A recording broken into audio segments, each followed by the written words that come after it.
La Poche Bleue, une présentation de La Cage Chez Vous et d'AutoHebdo.net.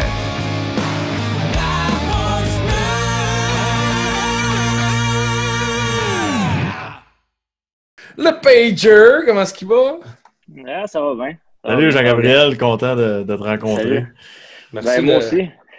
Ah, vous n'avez jamais rencontré? Là, Oui, vous êtes déjà rencontré. Là, j'ai Ben, des grandes chaussures à remplir. Là. Michel Goulet, mais un gars avec un grand cœur comme ça, comme Patrick, ça sera pas facile, mais je suis certain que Papa la tendresse va m'aider là-dedans. Papa la tendresse. Mais avant de commencer, je voulais dire, quand que je t'ai invité la première fois, tu étais dans la bulle, puis je vais prendre tes mots. La poche bleue, je suis content parce que dans la bulle, j'ai la poche bleue en crise. J'ai dit, on va commencer avec ça, voir comment on va starter, mais... Tu veux aller là, hein? c'est dur comme départ. Tu veux aller là, mais moi, je peux t'en sortir aussi. Parce que la première fois qu'on a joué ensemble en 2013, moi, je m'en rappelais pas, c'est mes parents. Je leur ai parlé cette semaine que j'allais embarquer sur le show. C'était Pâques. T'es venu souper chez mes parents. Oui, je me souviens. Puis la seule chose qu'ils m'ont dit que tu avais... Je sais pas si c'est moi qui n'avais pas une grosse appétit, mais ils m'ont dit que tu avais une grosse fourchette. Oh, yeah. Fait que je sais pas. Je te confirme. Je te confirme.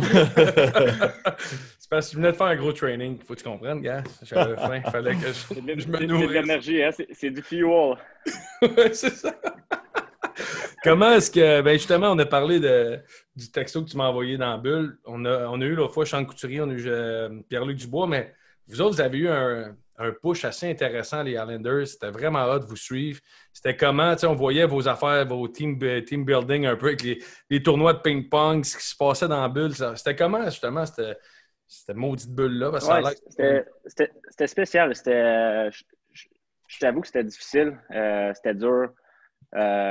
Physiquement, on jouait à chaque deux jours. Mais mentalement, c'était dur. Tout le monde est loin de leur famille. Moi, j'ai ma femme à la maison. Ça fait rendu à Edmonton, ça fait 2 mois que je ne l'ai pas vu, 2 mois et demi, parce qu'on était à New York avant, puis on est parti durant le camp. Il y a des joueurs que leur femme venait d'accoucher, il y a des joueurs que leur femme était enceinte. Fait que c'était pas évident, pas juste pour notre équipe, mais pour toutes les équipes.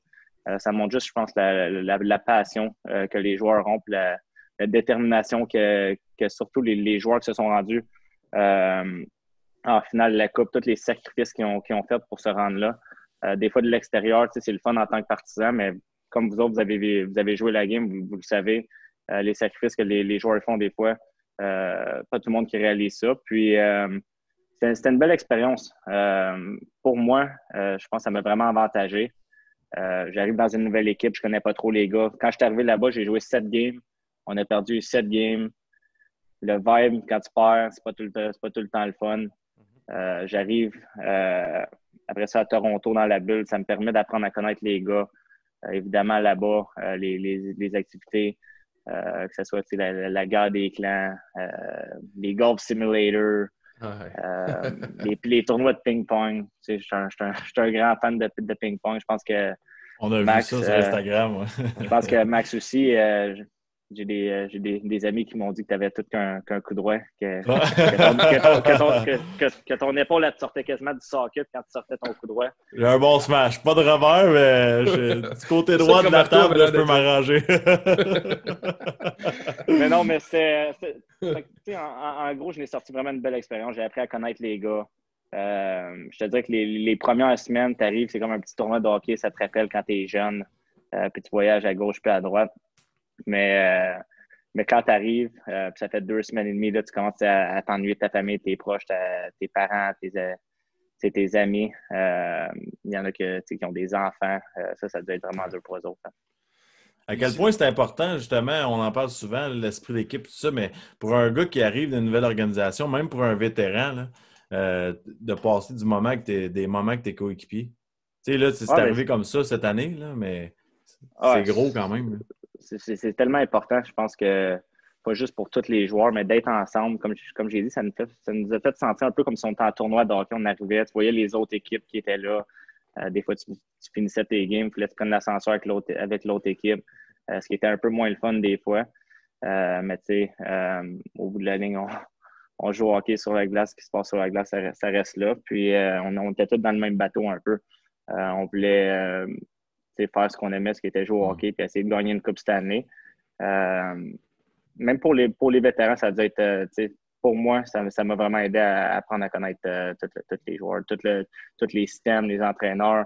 On a vraiment un groupe vraiment serré avec les Islanders. Je pense pour ça qu'on est allé aussi loin. On va te parler tantôt justement de la transaction, puis les Islanders, système de jeu Barry-Trotz, toutes ces choses-là. Mais je veux qu'on revienne avant ça. Je pense qu'on va faire les choses dans la chronologie, dans le sens que c'était comment pour un kid de Gatineau d'être drafté pour les Sénateurs d'Ottawa? C'est pas le marché le plus. C'est pas le marché le plus glamour. C'est pas j'ai jamais entendu quelqu'un dire hey, j'aimerais ça être repêché à Ottawa. Mais quand tu viens de Gatineau, je pense que c'est pas la même façon de penser. Ouais, je ne peux pas demander mieux. J'ai joué mon junior, mon midget ici. Toute ma carrière, j'ai joué vraiment à Ottawa. Autre qu'un petit bout de temps dans la Ligue américaine, à Binghamton, puis là, maintenant à New York. Je ne peux pas demander mieux. J'avais mes parents qui étaient pas loin, mes amis. Fait que, mon mode de vie ne changeait pas. J'étais dans une belle routine que j'appréciais. J'ai rencontré ma femme ici. Sa famille était ici. Je pense que je ne pouvais pas être dans un meilleur milieu. Puis là, là, je viens de me faire échanger. Parce que c'est juste un nouveau challenge. Puis je suis prêt, je suis content que ça arrive aujourd'hui quand je suis rendu plus vieux. Puis que je peux me fixer des nouveaux buts. La pression, Jean-Gabriel, quand tu te fais échanger, tu as été quand même dans une grosse transaction, le choix de première ronde, deuxième ronde, troisième ronde, tout ça. Est-ce que tu étais nerveux d'arriver? On dit toujours que tu es un vétéran, mais c'est ta première fois que tu veux une expérience comme ça. Là. Tu te disais-tu, bon, mais là, il faut que je performe en tabarouette en arrivant? Oui. J'étais tellement stressé. J'étais assis à côté il m'avait mis à côté de Derek Brassard dans la chambre. Puis je dis, hey, habituellement, je suis quelqu'un qui est vraiment relax dans la chambre.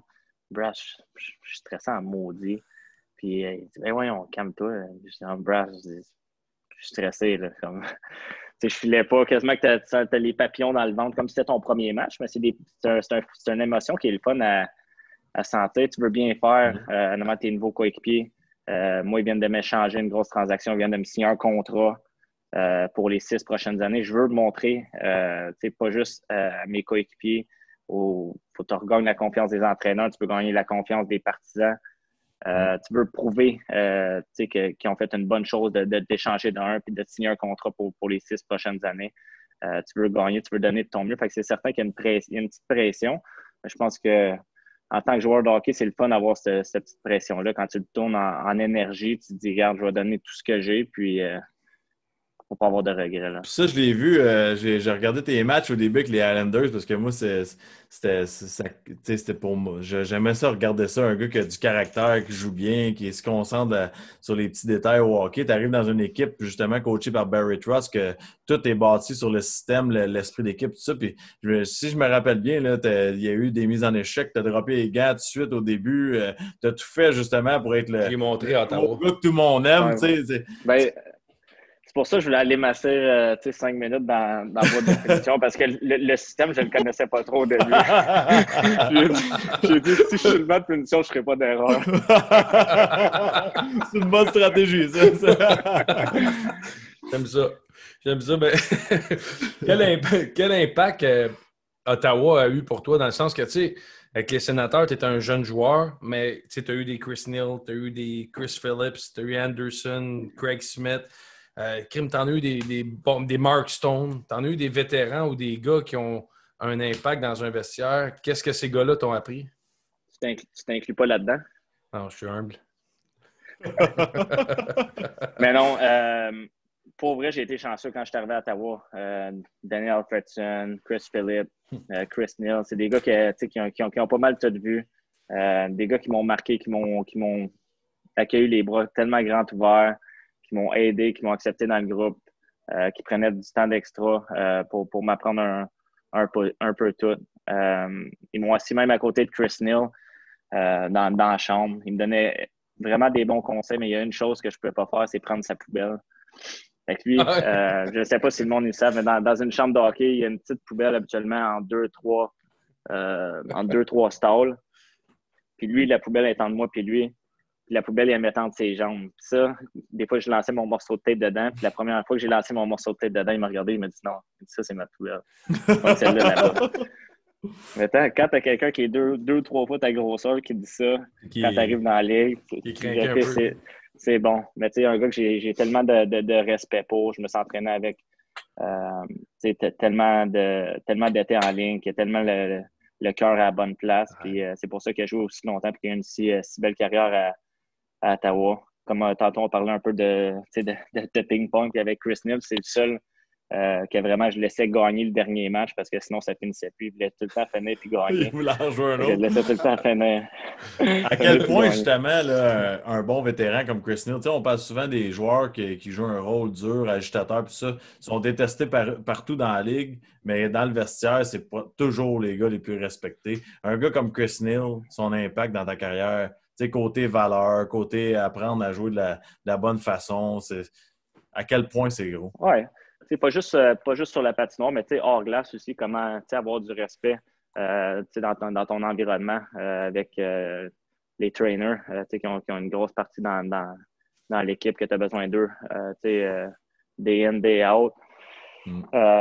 Ça glace, juste de vraiment avoir une bonne attitude, un bon comportement. C'est quelqu'un qui est respecté, qui était respecté de tout le monde dans la chambre. Je pense que ça amène un respect mutuel. Puis je pense qu'à Ottawa, on était chanceux d'avoir ça quand je suis rentré dans la ligue. T'sais, on parle de Chris Neal, puis souvent ici, on aime ça avoir du inside dans le sens que c'est comment dans le vestiaire. Puis moi, je l'ai vécu, là, puis il y a une affaire que je me souviens, c'était Zach. Tantôt, j'ai dit Craig Smith, c'était Zach Smith. Zach avait fait un prank Nealer avait fait un prank à Zach, puis après la pratique, il avait brûlé genre sa casquette puis son linge. Mais puis là, sa casquette préférée, c'était sa casquette préférée. Il a brûlé. Oh, il a brûlé à la torche, man.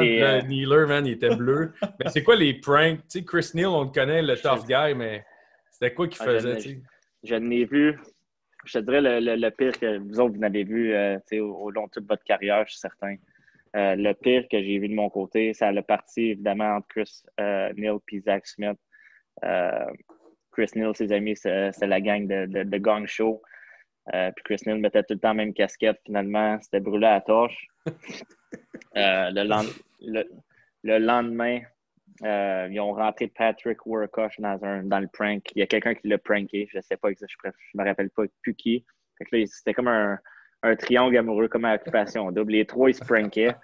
Finalement, ça a donné que Chris Neal il a mis un pavé de saumon, un filet de saumon que tu achètes au Costco, en dessous du tapis dans l'auto à Patrick Warkosh.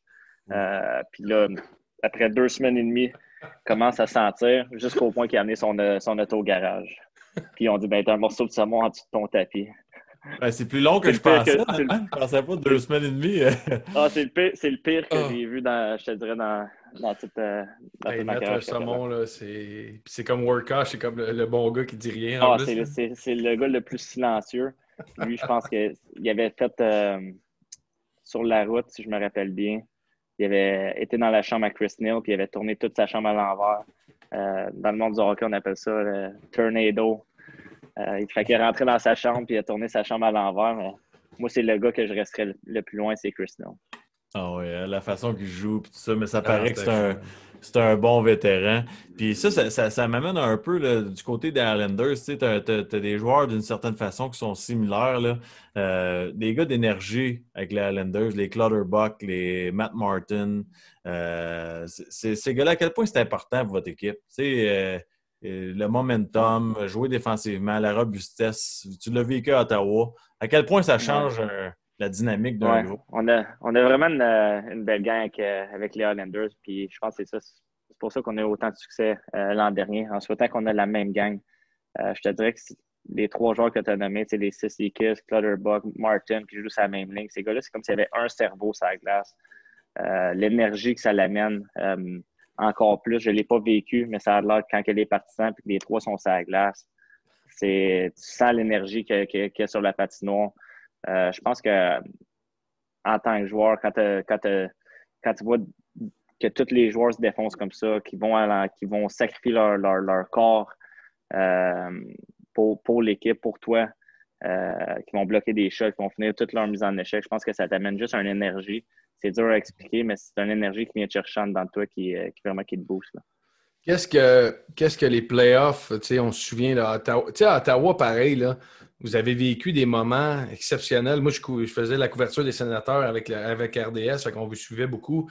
Tu sais, le push des playoffs, là, quand vous aviez fait, je pense, c'était 20 games avec un point pour rentrer en séries éliminatoires. Tu sais, vous avez eu ça, vous avez eu le Hamburglar, toutes ces affaires-là qu'on dirait que c'est écrit dans un film. Qu'est-ce que ça, tu vas emmener à Ottawa, à Islanders de ces affaires-là? Ben, c'est de l'expérience qui est jamais perdue.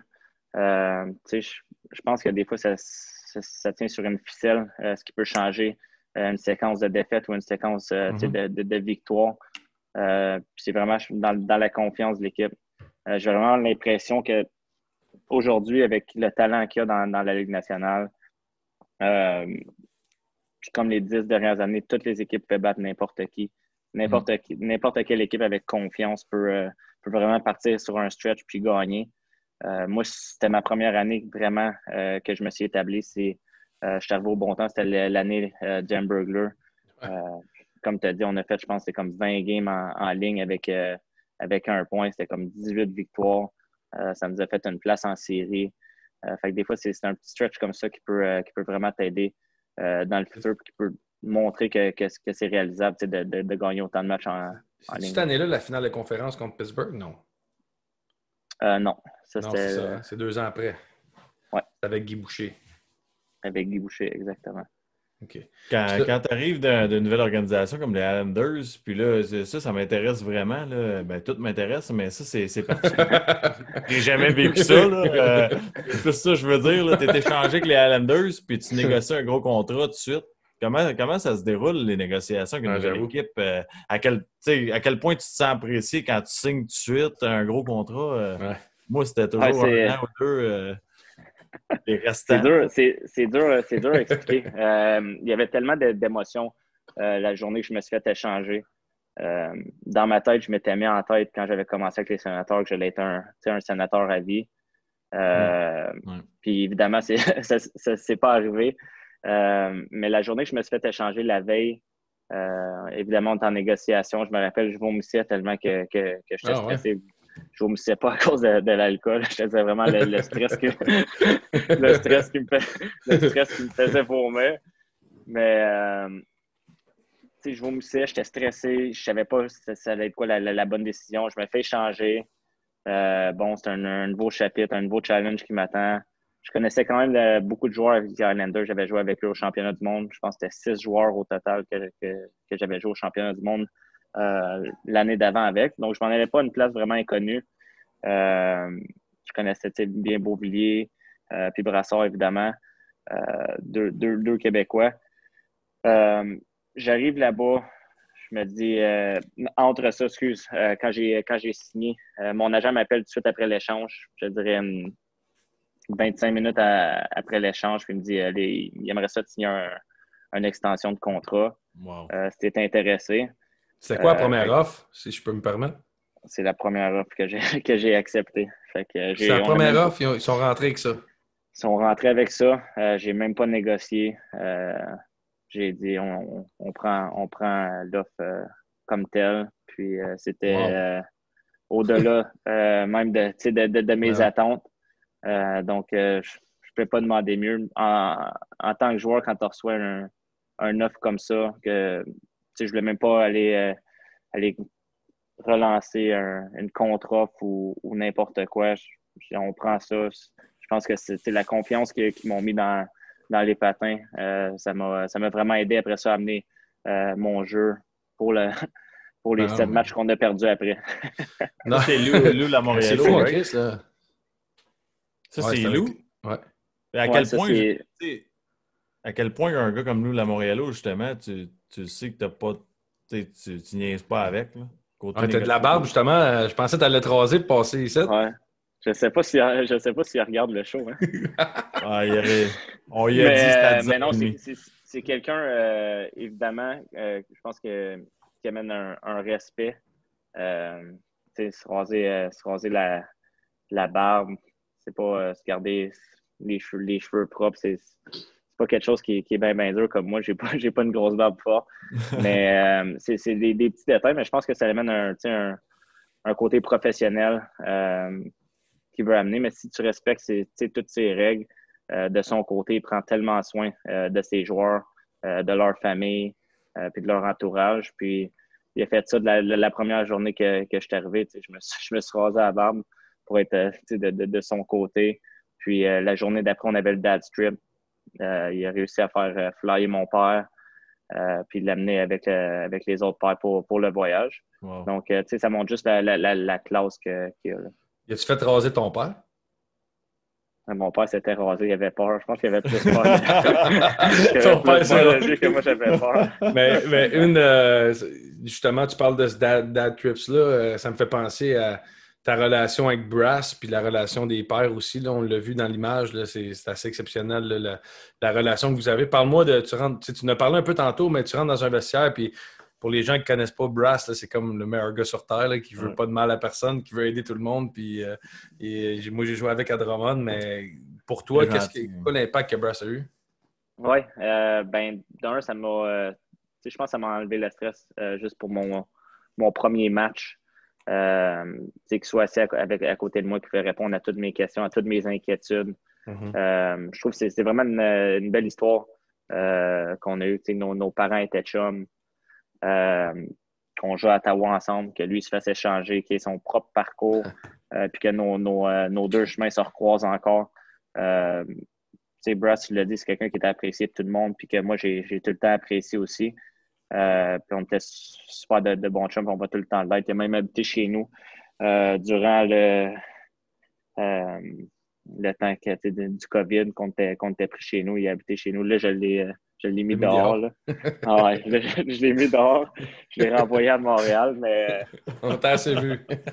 Mais j'ai dit, ouais, c'est ça. Là. Je dis, t'es assez vieux, Brass. Là. On retourne à Montréal. Mais non, c'est quelqu'un qui m'a vraiment aidé, pas juste côté hockey, mais en tant que m'installer là-bas puis de me faire sentir d'être confortable. T'sais. Puis là, on sait, il est joueur autonome en ce moment. Là. Qu'est-ce que ça ferait pareil la perte d'un gars comme lui? Parce que, il était sur le deuxième unit, pareil, en power play. Il réussissait sur la foire à faire sa job. Qu'est-ce que ça fait comme vide dans le vestiaire? Il y a encore sa place, sans doute. Je souhaite qu'il re-signe avec nous autres. Moi, c'est un ailier ou un centre que je jouerais avec n'importe quand encore. C'est un gars tellement passionné dans ce qu'il fait. Tu sais qu'il va apporter son 110% à chaque jour. Puis d'avoir un gars, vous le savez, quand tu as un gars qui est passionné comme ça au hockey, de l'avoir dans ton équipe, tu sais que tu mets les chances de ton bord pour gagner. Pour le monde, pour qu'ils comprennent, le Brass, c'est quasiment un fan. Là. C'est comme, il est tellement passionné de la game. Non, mais c'est vrai, man. C'est quasiment un fan. Il est tellement toujours positif. C'est malade, là. C'est un bon gars. Qu'est-ce que tu vois, là? Un jus d'orange ou un méthanucil? Moi, j'ai manqué le bateau, hein. C'est quoi tu bois, là? Non, mais Léo, il regarde, là, il boit du jus de pomme. Je bois c'est ça, non, je bois pas de la piste, là. C'est un gym de Gatineau, c'est une compagnie d'ici, le Artist in Residence. Ils font beaucoup de gin, beaucoup de liqueurs. Je leur ai dit que j'étais un amateur de whisky en souhaitant que ça n'allait pas rentrer dans l'oreille d'un sourd. C'est un produit local d'ici que j'aime bien encourager. Fait que là, t'as emmené ça... là, t'es à New York? Là, j'étais à Ottawa. T'es back in Ottawa? OK, Là, j'étais à Ottawa. Je sais pas qu'est-ce qu'on va faire avec la maison ici. C'est des grosses décisions. C'est un changement. L'échange, c'est pas juste c'est ça. le changement d'équipe. Des fois, de l'extérieur, tu le vois pas comme ça. Tu dis, le joueur s'en va là, il se fait échanger là. Mais c'est quand même assez dur comme joueur que pour moi, je l'avais jamais vécu. Mais quand tu es Canadien et tu t'en vas vivre aux États-Unis, le changement de maison, tu peux devenir résident américain, les autos, les cellulaires, les comptes de banque. Il y a beaucoup de petits détails là-dedans. Mais c'est des petits problèmes comparés à tout ce qu'on vit en ce moment. C'est 100% d'accord. Puis tu parlais tantôt d'Anthony Beauvillier. Qu'est-ce que, tu sais, je pense qu'il y a eu vraiment dans les derniers playoffs, là, son éclosion. Tu sais, il y a eu des très bonnes saisons, mais Là, il est devenu un difference maker dans une équipe. Là. Comment tu voyais ça? Puis, honnêtement, moi, il m'a impressionné beaucoup. Là. Ah, il était malade.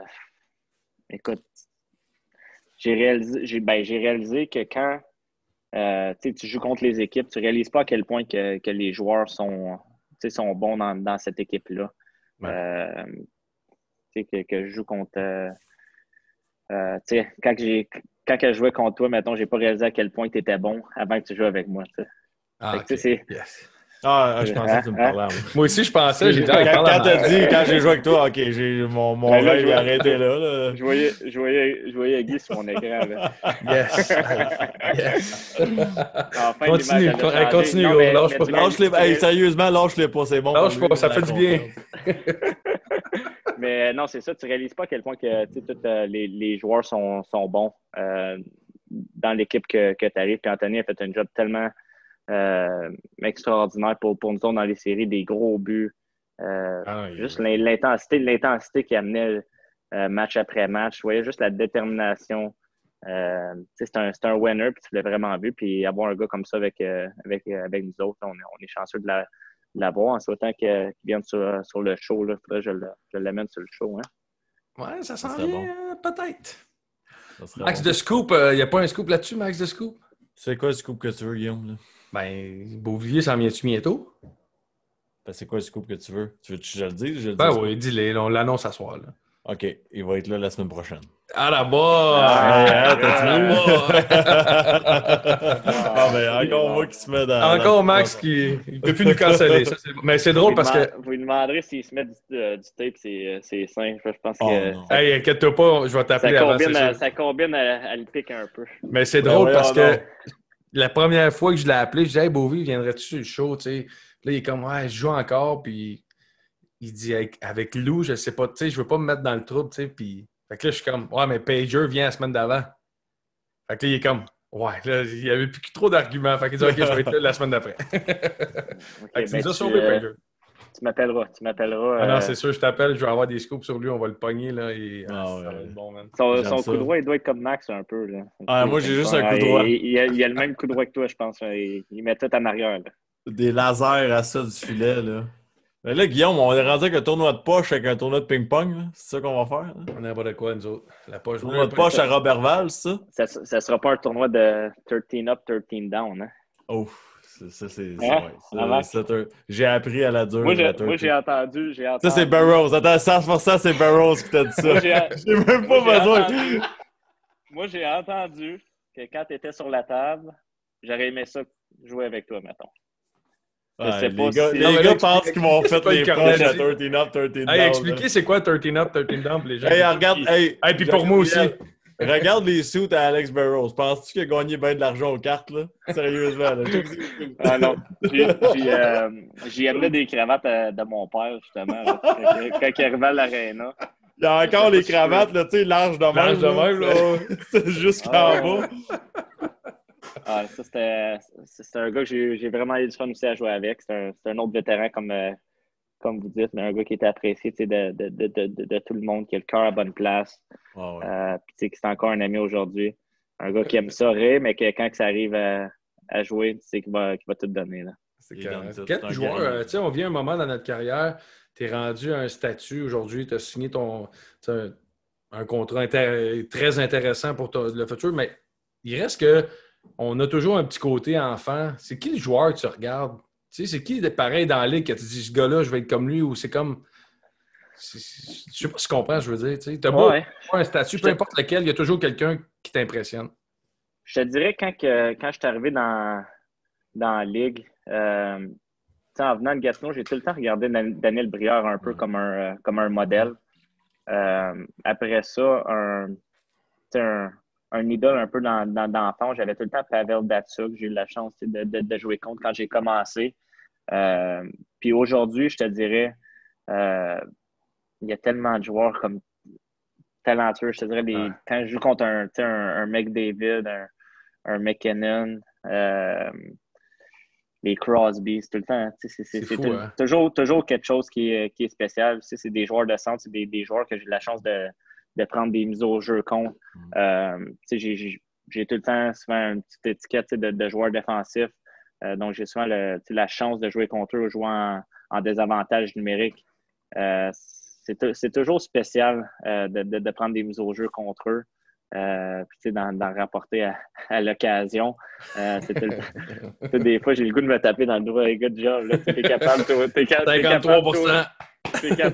T'es capable, toi aussi, de. Mais non, mais c'est bien correct, je pense. C'est toujours spécial. Ah non, c'est. Ça m'amène à ma dernière question. À quel point c'est important, justement, d'être fier de son jeu défensif? Tu sais, on parle souvent dans la nouvelle génération de se concentrer sur être bon, avoir des bonnes mains, faire des beaux lancers sur réception. C'est beau sur Instagram, mais l'importance de se concentrer sur ces petits détails pour les jeunes joueurs, là, pour se rendre loin et avoir des bons contrats, justement. Oui, ben j'ai toujours pensé qu'un jeu défensif, je me suis toujours fait apprendre que défendre ou d'empêcher un but, c'était aussi bon que dans scorer un. Puis vous autres qui avez joué aussi longtemps, vous le savez ce que ça prend pour gagner. Puis je pense que ça en fait partie, le jeu défensif. Il y a un vieux dicton qui dit le defense wins championship. Ouais. Je pense que c'est quand même vrai dans un sens. Puis c'est quelque chose que j'aime. Empêcher justement les top joueurs des autres équipes. C'est ma motivation match après match. Ça nous prend une motivation à chaque match avant d'embarquer sur la patinoire. Je ne peux pas embarquer sur la glace. Je vais scorer 3 buts à chaque game. Je ne suis pas ce style de joueur-là. Fait que moi, en empêcher, gagner des mises au jeu, finir mes mises en échec, bloquer des lancers, c'est ça qui me rend fier. Puis, je me compte chanceux de jouer dans la Ligue nationale. Puis pour les jeunes, là, Guy, là, puis tu travailles avec les jeunes dans le monde du hockey, c'est important de comprendre, les parents aussi, là. Tu as une mission défensive, ça ne veut pas dire que tu restes dans ta zone et que tu n'essaies pas de compter un but. Là. Ça veut dire que tu es un petit peu plus concentré sur l'aspect défensif puis tu es capable de compter des buts que pareil. Là. Si Jean-Gabriel Pajot joue contre Sidney Crosby, quand tu embarques sur la glace, oui, tu veux défendre, mais en même temps, tu penses à compter un but. C'est ça, exactement. c'est conscient. Je ne sais pas en français, mais c'est good defense leads to good offense. Fait que, j'ai toujours pensé que si je défendais bien, si je faisais une bonne job défensif, même si tu gagnais une mise au jeu, tu commences avec la puck. Déjà là, tu as une chance après ça d'aller à l'attaque. Fait que c'est vraiment ça ma mentalité. Puis, regarde, j'ai du fun de faire ce que je fais. Puis, je trouve ça vraiment sharp, vraiment, que vous faites, les boys. C'est gentil. Pas juste, je sais que j'ai beaucoup de mes chums qui m'écoutent en ce moment, mais qui vous écoutent. C'est bon. Toujours. Puis, j'imagine que mes parents aussi écoutent en ce moment. Ouais, ils sont pas gênés, par exemple, de dire que j'ai une bonne fourchette, hein? C'est bon. Le roi, ton père va le pogner, tu vois. J'ai une question qui me vient, par exemple. Je prends tes compliments, tes bons mots, on l'apprécie. Ben gros, mais c'est drôle parce qu'on a eu Michel Goulet qui a été là à la création un peu de la rivalité Montréal-Québec. On a Jean-Gabriel Pajot qui a été là à la création un peu de la rivalité Montréal-Ottawa. Puis explique-moi pourquoi. Tu es probablement le gars qui a le plus de succès contre le Canadien. Explique-moi pourquoi. Je sais pas. Mes chums, sérieux, qui a 4 goals? Mes chums, ils prennent tout pour le Canadien. En plus, ça me motive un peu match à... Non, je sais pas. Sérieux, c'est... Je suis quelqu'un de compétitif. Que je joue aux cartes, que je joue au ping-pong, que je joue à n'importe quoi. À part quand je joue avec ma femme, je la laisse gagner des fois. Mais non, je suis quelqu'un qui aime pas ça perdre. Je suis pas un mauvais perdant. J'accepte la défaite aussi, mais je vais tout faire pour gagner. Je veux donner mon 100%. Regarde, c'est dur à expliquer, j'imagine.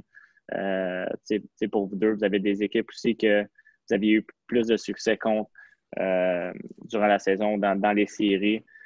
Je pense que c'est juste un addon. Contre Montréal, la motivation. Contre Montréal, la motivation elle a toujours été dans le tapis. Tu joues au Centre Bell ou ici, l'atmosphère, c'est pas loin. Il y a 200 km qui séparent les équipes. Il y a beaucoup d'émotions dans les matchs. Les partisans sont dedans. Ça amène vraiment une belle ambiance. Puis c'est des matchs qui étaient le fun à jouer. Là. Mais ça me surprend, Jean-Gabriel. Tu trouves-tu que, me semble, la rivalité, elle pourrait être bien plus grosse que ça? Tu sais, ils sont juste à côté. Tu regardes, mettons, Montréal-Boston, c'est sûr, l'historique, tout ça, Montréal-Toronto, mais il me semble Montréal-Ottawa, c'est encore tranquille pareil, là. Tu sais, pour la distance il y a entre trop les de deux monde clubs. qui prennent le Canadien dans leur région, c'est ça le problème.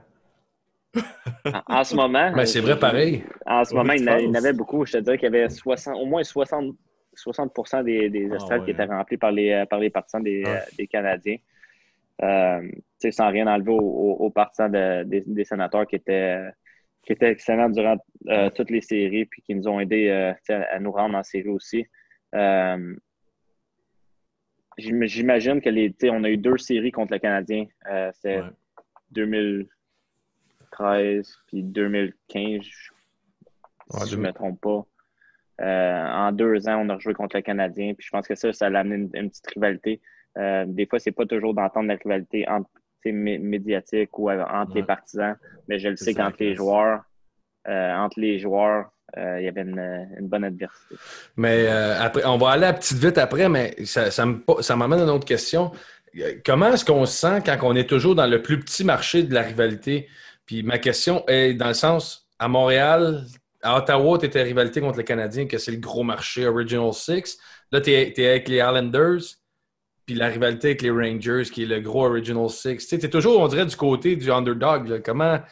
Ben, justement, tu enlèves un peu de pression. La pression est toujours sur le gros marché. Tu arrives là, tu n'as pas d'attente. Tu peux juste tout donner. Puis, regarde, le pire qui peut arriver, c'est que le monde, le gros marché, te regarde. Puis, on aurait dû gagner contre cette équipe-là. C'est bon. Mon premier match avec les Highlanders, c'était contre les Rangers. Fait que je l'ai vécu en partant. Ils ont même, comme j'ai dit tantôt, ils ont eu la chance de prendre un vol pour mon père qui est arrivé au match, à mon premier match là-bas. Puis il m'a dit qu'il a manqué un peu du match parce qu'il y avait des batailles dans les estrades. Il dit la rivalité, c'est assez incroyable. Mais d'arriver là-bas, de marquer un but à mon premier match, de vraiment sentir, de me sentir chez nous. Les partisans m'ont fait sentir chez nous. Je pense que ça avait vraiment enlevé le petit stress que j'avais avant le match, que déjà là, les joueurs avaient essayé de m'enlever. Là. Ah, c'est bon. On passe à la petite vite, Max? Oui, la petite vite. On s'en va à la petite vite. La petite vite, dans le fond, je fais 2 petites questions bien simples. Là. Des fois, tu n'as pas toutes les réponses ou peu importe, mais ton foursome de rêve au golf. Si tu n'aimes pas ça, juste mettre comme tu fais ça dans l'écran comme un iPad, puis ça kick out. Là. Ça kick out la question. Mon foursome de rêve. À la poche bleue, on est de même. Tu n'aimes pas notre question, gars. Je veux pas celle-là. Je dirais avec Guillaume. Je ne sais pas comment tu joues au golf, mais sûrement je ne te prendrai pas dans mon équipe. Je serai avec Max parce que je t'ai trouvé super, puis je trouve ça super pour vrai. T'es mieux de prendre Guillaume, il triche bien. Il triche. Puis je prendrais sûrement Tiger Woods dans mon équipe, puis on c'est fin. C'est fin. J'aime ça. Puis on pourrait prendre Alex Burrows aussi, parce qu'il a déjà les pantalons levés si jamais il va dans l'eau. Il manque déjà ça dans le bas. Puis ta demande d'autographe la plus impressionnante que toi t'as demandé, que tu as reçue, peu importe. La première, une de mes premières séries, j'étais avec mon père, je marchais, j'avais pas d'auto encore. Fait que je jouais à Ottawa, on finit notre match, je monte en haut. Fait que je sors par où que les partisans ils sortent. Puis j'ai signé une paire de poitrines. Une belle poitrine avec ton père? Une belle paire de poitrines, puis mon père était à côté, puis tu sais, il regardait dans la main. Je veux pas voir ça. C'était assez gênant pour moi, mais c'était quelque chose qui était quand même assez long. T'as pas dit, est-ce que vous voulez un autographe de mon père? Mais je pense que ça, c'est une joke de père. Hein? Oui. Je pense que c'est ça qui... Ça s'en vient, gros. Dit après. Dans 3-4 ans, gros, tu vas te dire toi aussi des jokes de même. C'est ça qu'il m'a dit. C'est ça qu'il m'a dit après. Il veut pas de signature de moi. Fuck! Hey, Pager, thank you d'être venu. Merci beaucoup, Jean-Gabriel. Super vraiment incroyable. Vraiment cool. Puis le monde, ils sont super contents sur le chat. il te compare à plein de monde. Ouais. On a hâte de te voir à Montréal d'un jour. Oups, il va me cacher. On veut pas trop te complimenter. Mais thank you. Puis je te texte cette semaine pour qu'on aille des histoires à raconter sur Beauvilliers et le rendre gêné un peu. Merci. Peut-être à la place de 2 questions, tu vas en avoir 4-5 à la fin. Je vais peut-être en avoir la petite vite, ça va peut-être être juste la petite longue. OK. Merci, Max. Merci, Guy. Salut. Salut.